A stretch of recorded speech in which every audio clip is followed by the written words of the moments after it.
विद्यार्थियों नमस्कार। आइए प्रारंभ करते हैं हिंदी व्याकरण का अध्ययन।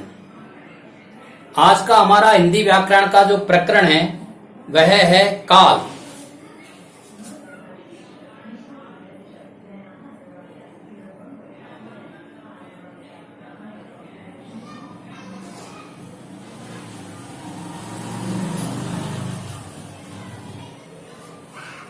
काल किसे कहते हैं? तो काल का शाब्दिक अर्थ होता है समय। अंग्रेजी में इसे टेंस कहते हैं। काल विकारक तत्व है, अर्थात यह शब्द रूपांतरण है। इससे क्रिया शब्दों के रूप में परिवर्तन होता है।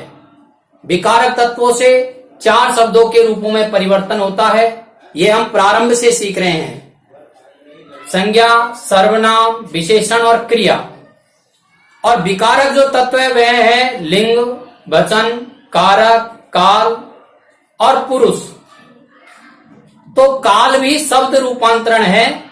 इससे क्रिया के रूपों में परिवर्तन होता है। देखिए, सीखते हैं।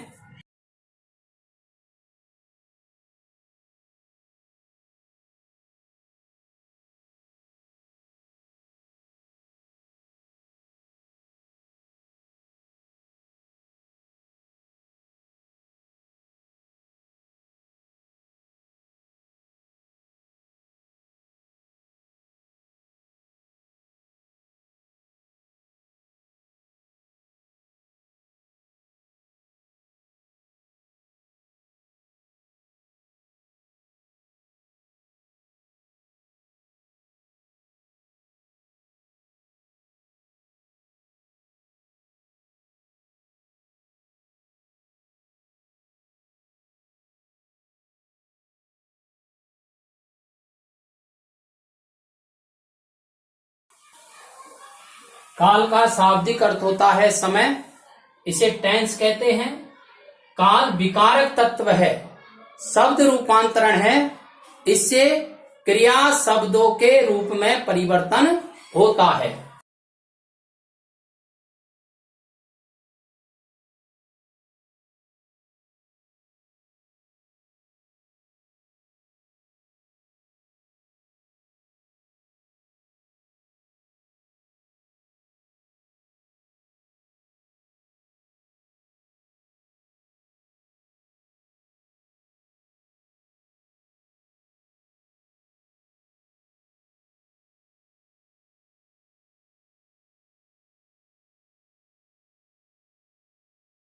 आइए सीखते हैं काल की परिभाषा।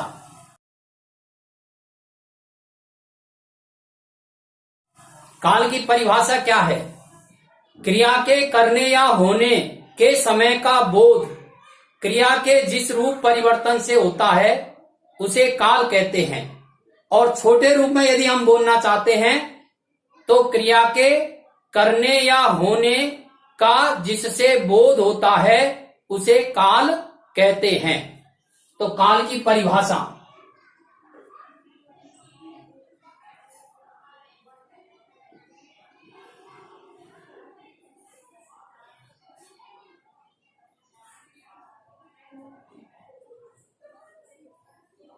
क्रिया के करने या होने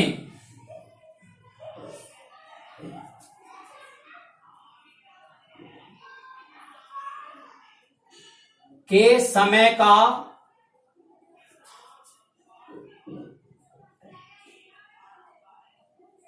बोध कराने के लिए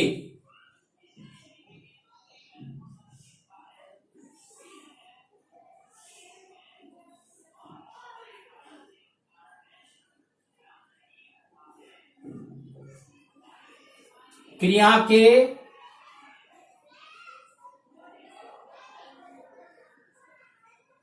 रूप में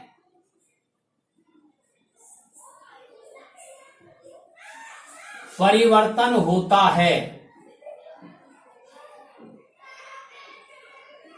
उसे काल कहते हैं।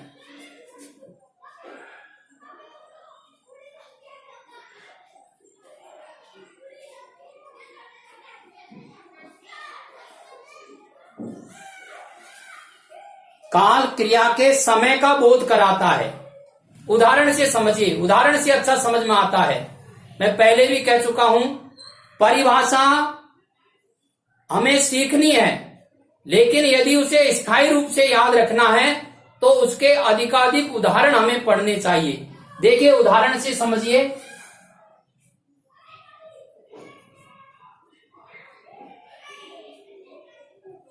वह सोया,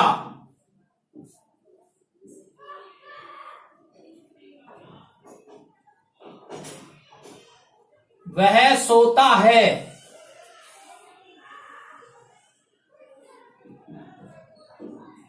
वह सोएगा। ऐसे हमें 3 वाक्य दिए गए हैं।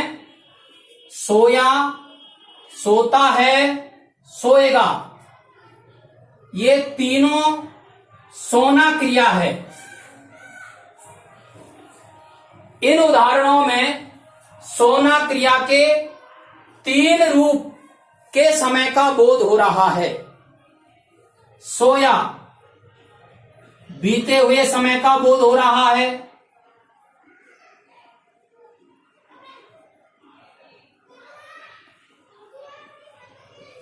सोता है, वर्तमान समय का बोध हो रहा है।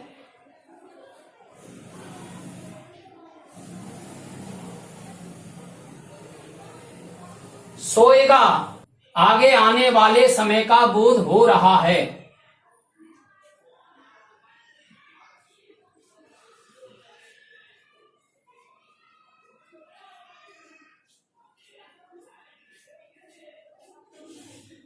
इस प्रकार से काल के द्वारा क्रिया के होने के समय का बोध होता है। सोया क्रिया बीते हुए समय में हुई है, सोता है क्रिया वर्तमान समय में हुई है, और सोएगा क्रिया आगे आने वाले समय में हुई है। इस आधार पर काल के भेद हैं। तो हम सीखते हैं काल के कितने भेद हैं। तो यहां में समझाया जा रहा है काल के 3 भेद हैं। अब यहां लिख लेते हैं काल के भेद।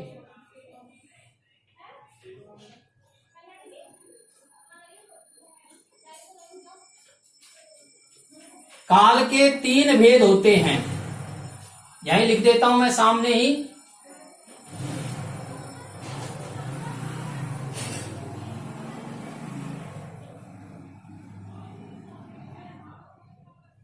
भेद को प्रकार भी कहते हैं।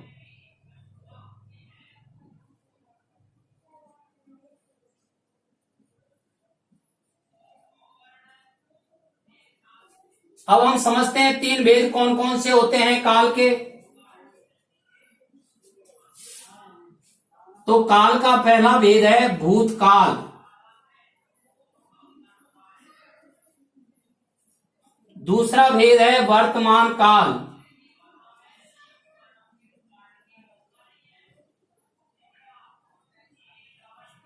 और तीसरा भेद है भविष्यत काल।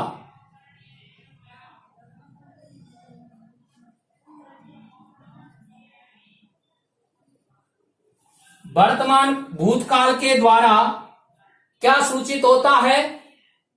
तो समझाया जा रहा है भूतकाल के द्वारा बीते हुए समय का बोध होता है।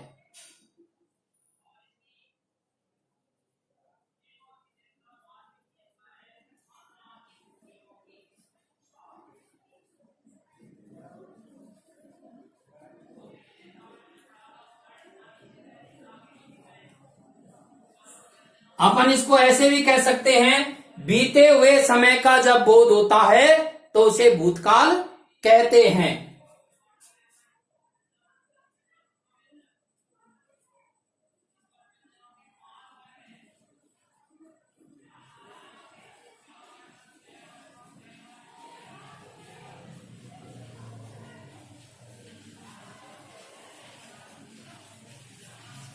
वर्तमान समय का बोध होता है, या इसको हम ऐसे पढ़ सकते हैं, वर्तमान समय का जब बोध होता है तो उसे वर्तमान काल कहते हैं।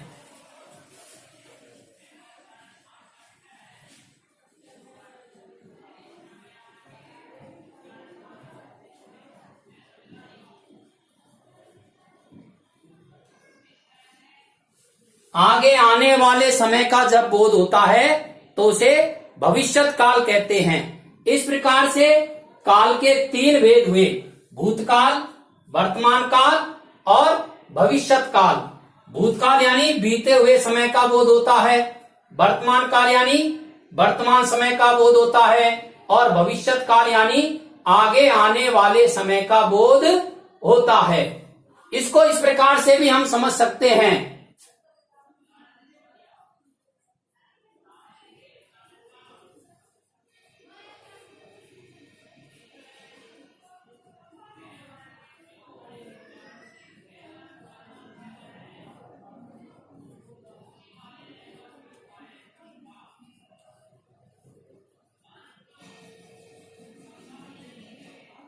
जो लिखे या बताए जाने वाले समय से पहले हुआ तो उसे भूतकाल कहेंगे।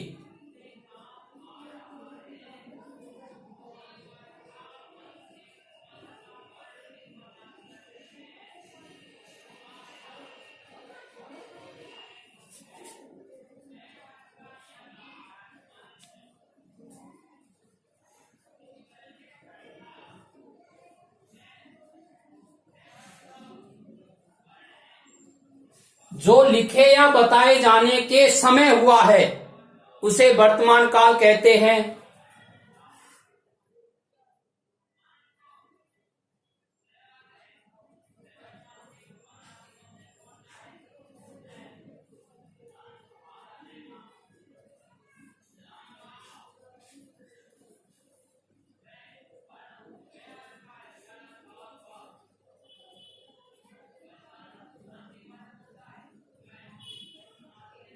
जो लिखे या बताए जाने के आगे होगा उसे भविष्यत काल कहते हैं। यदि वाक्यों में हमें क्रियाओं की पहचान करनी है, क्रियाओं के समय की पहचान करनी है, तो इन तीनों कालों के कुछ विशेष चिन्ह भी हैं जिन चिन्हों के द्वारा हम क्रियाओं के समय की पहचान कर सकते हैं। तो देखिए, हम समझते हैं भूतकाल के चिन्ह कौन कौन से हैं। तो भूतकाल के चिन्ह बताए जा रहे हैं था, थे, थी, या, ये, यी, आ, ए, ई। यदि किसी क्रिया के अंत में था, थे, थी, या, ये, ई, आ, ए, ई इस तरह के चिन्ह मिलते हैं तो वह भूतकाल की क्रिया होती है। वर्तमान काल की जो क्रिया है उसके चिन्ह हैं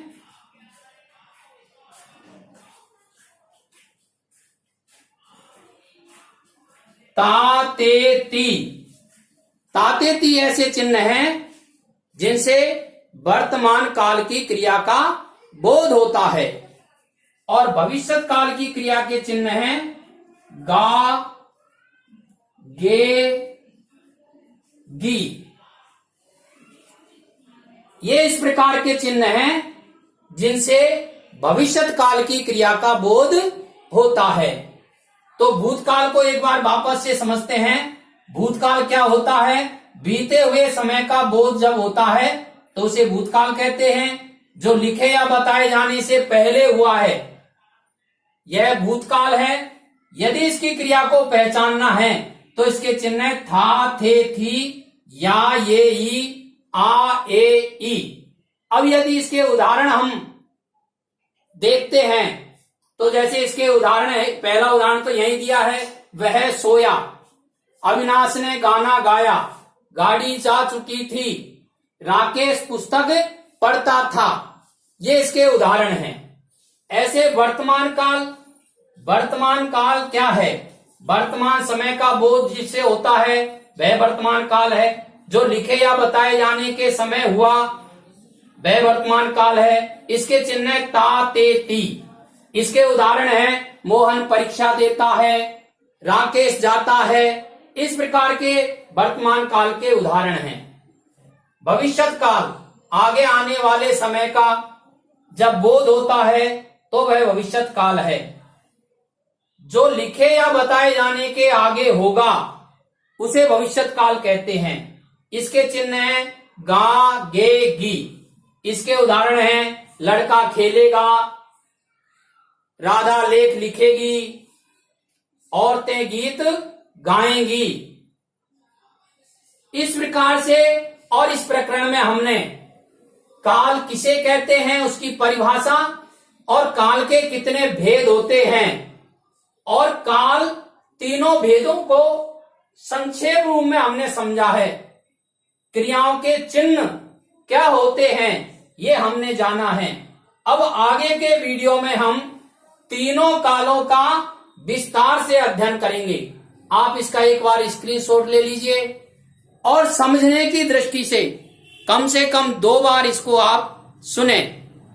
एक बात और मैं आपसे कहना चाहूंगा, आपके ऐसे मित्र जिनको इस प्रकार के शिक्षण की आवश्यकता है उन तक आप इस वीडियो को जरूर शेयर करें और शिक्षण के वीडियो नए नए आपके पास आते रहें, इसके लिए आप इसे सब्सक्राइब करें। धन्यवाद।